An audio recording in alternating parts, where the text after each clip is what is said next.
Astronomers generally thought stars formed in, let's say, relatively calm, quiet clouds of The gas. standard picture, yeah. But Webb, it's showing them popping up in these incredibly violent, chaotic environments, places we thought were just too extreme. Exactly. It feels like the rule book is being, well, definitely revised. So when we say extreme, what are we actually talking about here? We mean places where the physics is really pushed. Think near supermassive black holes, the dense centers of galaxies, or areas just getting blasted by intense radiation. Places we couldn't really see into clearly before Webb, right? Either too dusty or too far away. Precisely. Take the center of our own galaxy, the Milky Way, the Central Molecular Zone, or CMZ. Ah, yes, the CMZ. Yeah. We knew it was packed, just full of the raw ingredients for stars. Tons of gas, yeah. But the actual rate of star formation? Mysteriously low? It didn't add up. Like a fully stocked kitchen, but nobody's cooking much? Why? Well, the sheer amount of dust blocked our view in visible light. And most of our detailed studies of baby stars, protostars, were in calmer nearby regions. So we suspected things like stellar feedback, radiation, winds from existing stars, or maybe strong magnetic fields were interfering. We suspected it, yes. But we lacked the direct, clear evidence because we just couldn't pierce through that veil of dust effectively. Until Webb. Its infrared vision is the key here, isn't it? Absolutely. Infrared light cuts right through the dust. Plus, it can see the incredibly redshifted light from the very early universe. And the instruments, like MRI, they don't just take pictures, right? Right. MRI gives us spectroscopy. We can analyze the chemical composition, see what molecules are there, even in distant planet-forming disks. It's like getting a detailed cosmic ingredient list. Okay, so let's get specific. What has Webb actually shown us in these extreme places? Let's start close to home, in the CMZ near Sagittarius C. Okay, so Webb confirmed massive young stars are forming there, definitely. We see the outflows they create.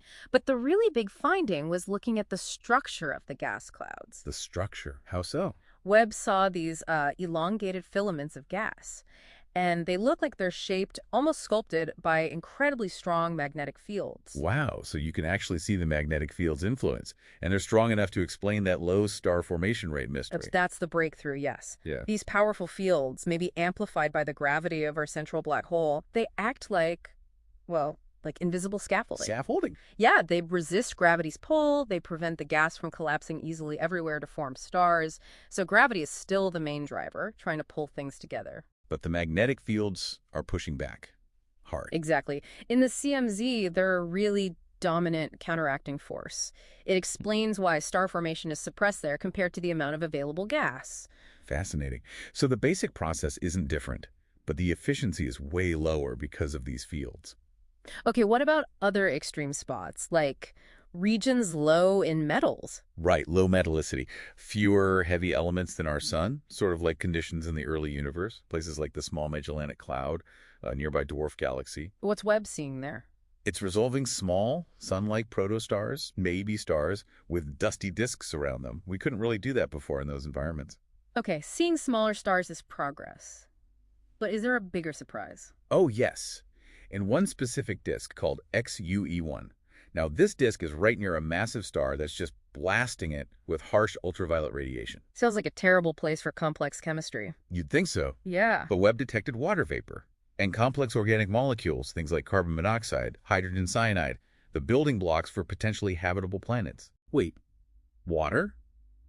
Organic molecules surviving that kind of environment, that seems completely counterintuitive. It was genuinely unexpected. Really exciting stuff. It suggests the ingredients for life, or at least habitable planets, might be able to form and survive even in some of the universe's most challenging neighborhoods. That really broadens the possibilities, doesn't it? Okay, one more area, looking way back in time to the early universe. Yeah, this is maybe the most profound finding. Webb is spotting galaxies that are surprisingly massive and incredibly bright. Very early on, just a few 100 million years after the Big Bang. Like that galaxy JWST Z13-1. That's a prime example. These galaxies are they seem too big, too luminous, too early compared to our standard cosmological models of how structure forms. So they shouldn't really exist yet, according to the theories. Well, it's causing a lot of head scratching. Some are calling it a potential crisis for cosmology.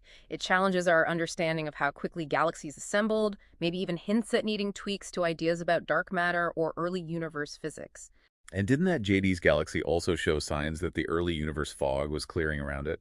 Yes, strong Lyman alpha emission, light from hydrogen.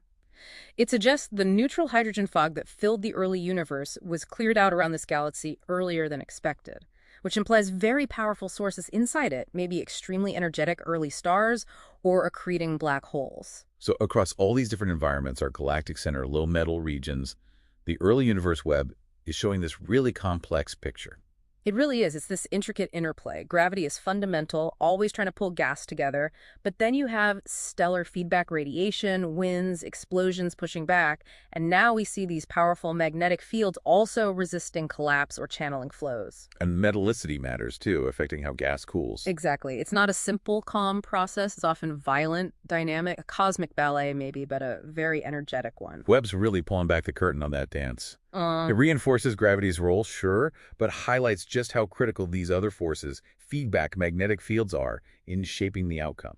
Definitely. But, despite all these amazing revelations, plenty of mysteries are still out there. Such as? Well, why does that one huge cloud in the CMZ, the brick, still seem so resistant to forming stars, even by CMZ standards? What's the full picture of magnetic field's influence across all cosmic environments? How do we actually reconcile those super early massive galaxies with our models? And the hunt for the very first stars, the legendary population 3 stars, that continues too. Absolutely. Webb is giving us incredible tools, but the universe still holds secrets. So this deep dive really shows the cosmos is far more dynamic, maybe more chaotic, and definitely more surprising than we often thought.